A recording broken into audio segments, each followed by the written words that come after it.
Hi everyone, this is Shelby Locke, and today I'm going to be talking about the issue I selected to research this semester, which was food safety for genetically modified organisms, or GMOs. So I have a few reasons for choosing the topic, which were first and foremost learning as much as I could about GMOs, because despite the fact that I'm an agriculture student at Murray State, I really haven't learned much about them.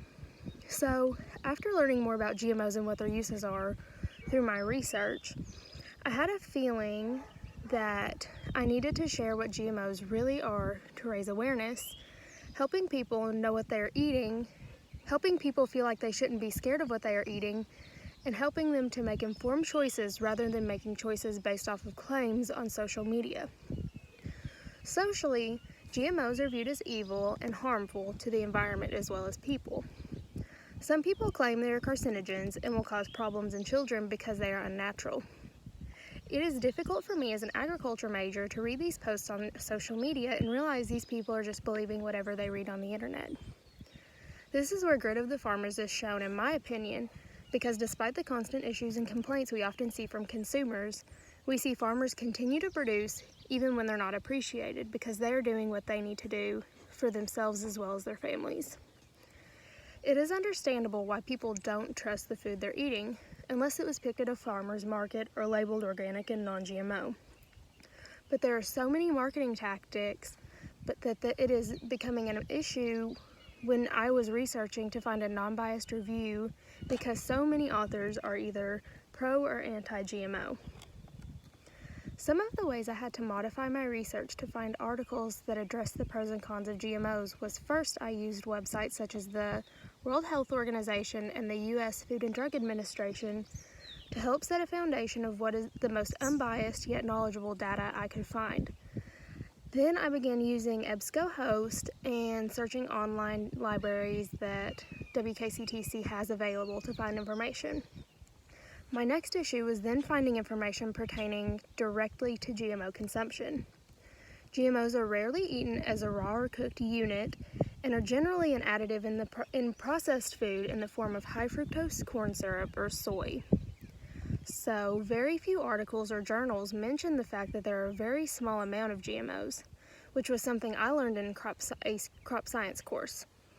I felt very gritty because it's consumed hours of research time finding appropriate articles, and rather than giving up or finding a new topic, I had to keep my mind focused on my task to help inform consumers about their food choices. One of the most interesting GMOs in my opinion, which is the papaya, is considered a GMO because there is a strain resistant to a plant pathogen that almost caused the papaya plant to become extinct.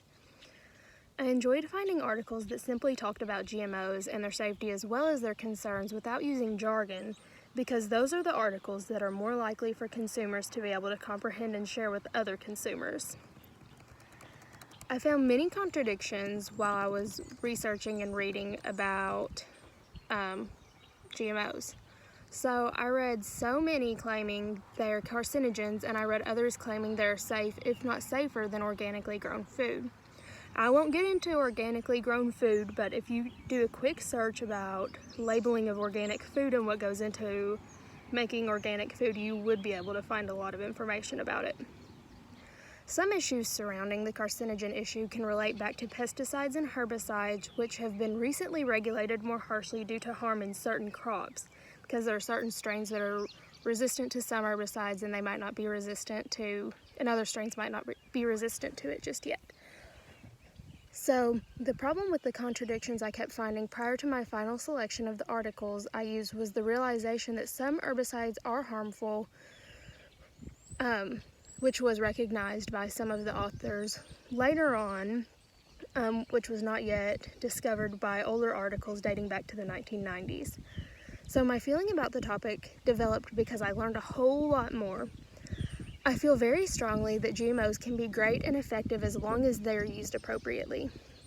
GMOs were used to increase yields under insinuating circumstances, such as pesticides being illegal in India. However, the use of a GMO cotton strain that creates its own pesticides is legal. Yields increased drastically when this became legal in India, and it really changed my perspective on why GMOs were created in the first place. Of course, in wealthier countries like the US, we are able to fertilize and give our crops optimal circumstances. However, farmers in India generally will not have access to tractors and other machinery to do the irrigation, plowing, and other labor-extensive work required while farming, so this technology is truly incredible. Out of all of my examples, the farmers who have no access to machinery yet continue to farm have the most grit, in my opinion, and determined mindset that any group of people I can recall. Determination to feed your family via crop production is truly inspiring and shows a lot of characteristics about a person. A few of my major challenges relating to my writing I've noticed throughout the semester are not being informative enough, variation, and using different points of view. Not being informative enough in my writing has been an issue throughout the whole writing process, especially with the argumentative essay, because I will have my feelings and ideas conveyed to express what I am thinking, but I have forgotten to put the main idea in when I proofread quite a few times, and when someone else reads my article, or I'll even notice the missing addition of a main idea or even a cohesive thought to pull together a statement or a paragraph. I also struggle with adding variation and differentiation into my papers. I felt like I put in effort to make a paper that is easily read every time I wrote one, but my syntax or diction sometimes felt repetitive. Finally, deciphering the different points of view. I have a very difficult time determining the different points of view, and honestly, I still do.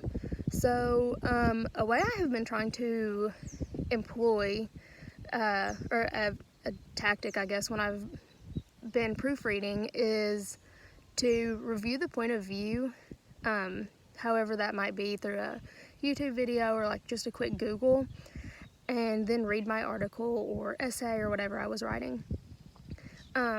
It made my job as an editor easier because I knew what types of errors I was looking for, and I've really done that with things that I knew I was weak in beyond point of view. So that's really helped me a lot. Really just another study tool that I found that was effective for me that I can take beyond English 102. So incorporating research was easier for me than I expected because I've had a few professors at Murray that really enjoyed giving me research papers, and I got to practice a lot doing research papers. So this class has really challenged me though to think outside the box and outside my comfort zone to learn new techniques and writing styles.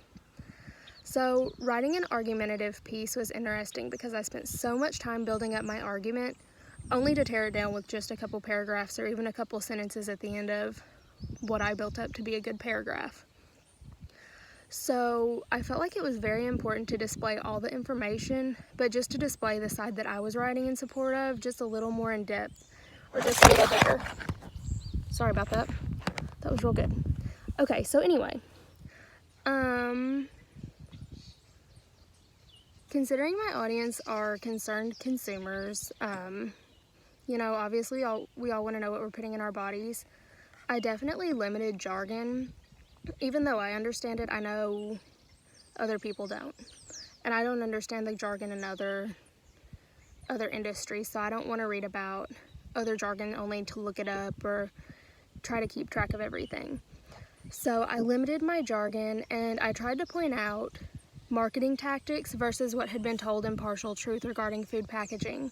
So a great example of that would be non-GMO tomatoes on the market, yet every time I go to the Kroger in Murray, I'll see organic certified non-GMO on a tomato container with an increased price tag. So non-GMO tomatoes aren't a thing. Those aren't on the market. They were briefly, but everyone hated them. So they got taken off the market in a snap. So these are the issues I'm trying to make consumers aware of, just to be as informed as possible. And honestly, it really just comes down to saving money, in my opinion. That's my biggest thing. So the biggest lesson I learned through the entirety of this process is that I can never be too thorough, whether that be in my research, explanation, or editorial skills. Even if I think I have a great paper, it is always great to have another set of eyes that will allow for a new perspective and help make for an even more successful article. Thank you.